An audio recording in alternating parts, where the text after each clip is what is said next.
there, it's Natasha and thank you so much for joining me today.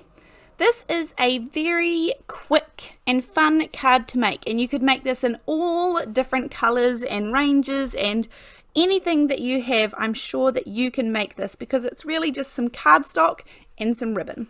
So I have this paper pad here which is like a whole different types of backgrounds and textures, and I think they're meant for the background of frames, but I bought this purely for card making, and I have used lots of the kind of corrugated cardboard and all those sorts of ones out of here, and I'm just making sure to keep using it up. And this one is one of the linen kind of backgrounds, so this basically just feels like fabric and it has a kind of paper backing to it. So this is just something a little bit fun and a little bit different, but any paper or pattern paper or make your own pattern would work fine for the background too.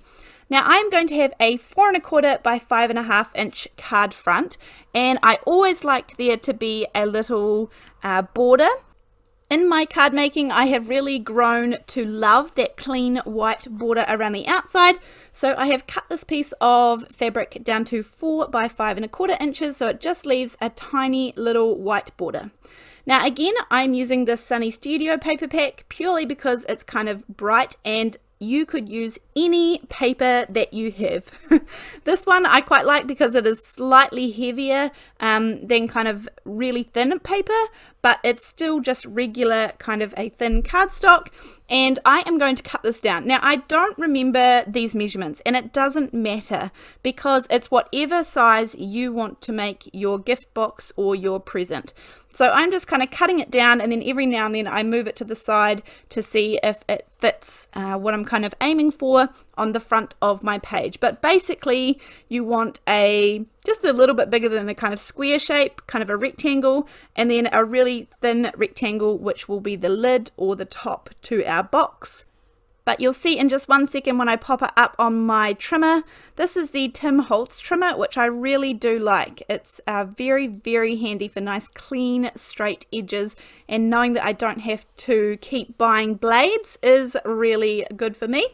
But I am going to use some Broken China Distress Oxide ink, any blue ink here, just because this is a very, very simple card. So I'm adding a little bit of interest by ink blending a little bit of a darker blue color.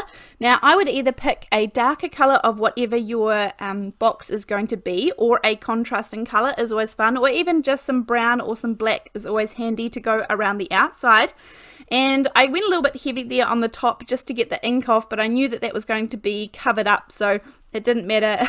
I was just trying to get some ink off of my finger dauber. I recently went through and re-inked some of my Oxides, so some of them are fairly juicy at the moment.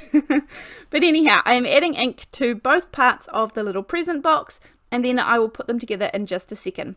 I feel like this card would be a fun one to do in bulk and kind of get lots and lots in different colors, and they would be even great for a card set as a gift. There's so many options. As I said, very simple card, but a really fun design, and I had fun creating it. So I have some white satin ribbon here. Again, anything that works with the color that you chose for your cardstock.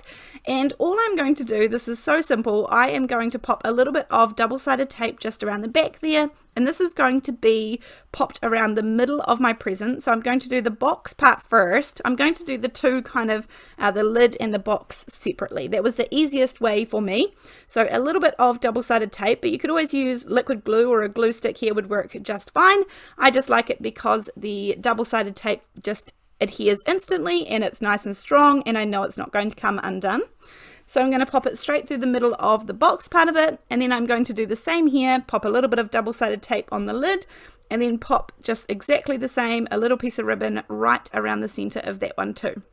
Now, not that there are very many supplies needed to create this card, but I will pop any links that I can down in the description box below in case you are interested in finding anything. I always appreciate it when you use my links if you are going to purchase. That gives me a really small commission, which helps out so much. So thank you to those people who were asking how they can go about that. If you just click on the links below, then I do earn a very small commission from your purchases, so thank you. Now I have popped a little bit of double-sided tape on the back of my fabric piece here, and my little trick with all 4 sides pulling out, all those little tabs, and that means that I can make sure it is nice and even before I commit to popping it down. So as I said, this is just on my 4 1/4 by 5.5 inch card base. And then I was here, I'll just show you, I was going to pop some foam tape and pop up the whole present.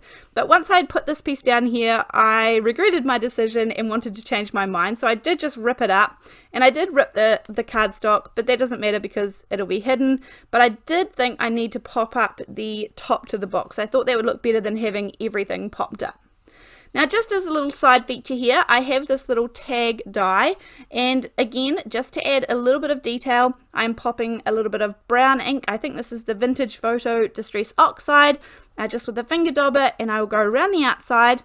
I will use my very trusty, tried and true Letter It, It's the Small Thing stamp set, and stamp it in some VersaFine Onyx black, and it just says "For You." A really simple gift present. Then I have a little bit of wax thread, which I will pop through the little hole in there.